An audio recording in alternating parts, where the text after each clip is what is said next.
are, number one, on the personal statement side, that's likely going to every college that you're applying to, unless you're applying to MIT and some others, right? So, I mean, you could use it, I guess, for some of the supplementals, but most often, yeah, you're sending sort of that larger bulk of essays to every school you're applying to.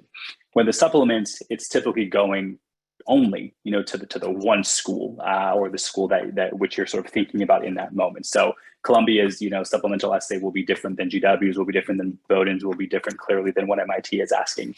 So it requires a lot more work, because you're applying to 10 schools and all of them have supplemental essays. You really are needing to dive into every one of those 10 schools and really be figuring out, what are they asking and how am I going to answer this as specifically as I can?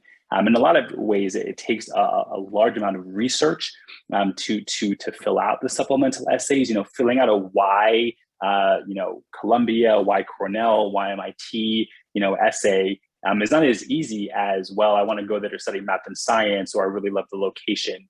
You have to dig like 7 layers deeper into your specific reasons as to why you want to apply.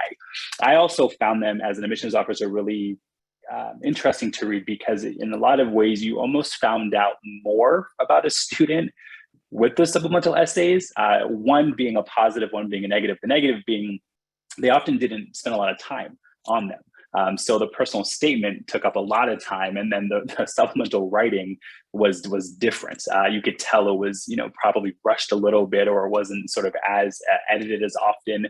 So that's not great. You want to make sure you're spending a lot of time sort of on those supplements. But the positive side is you also got to learn, like, why do they actually want to come, or what do they want to study, or whatever other question was being asked. You really got to dig even deeper into who that person was. And ultimately, whether it's the personal statement or the supplemental essays, we're just trying to get to know you as best as we can.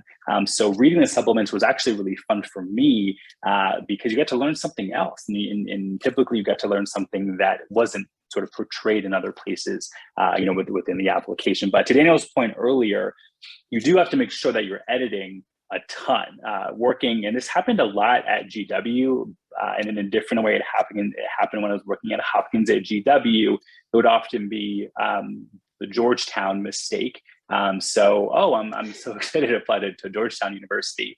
And you can imagine what bucket that application went into.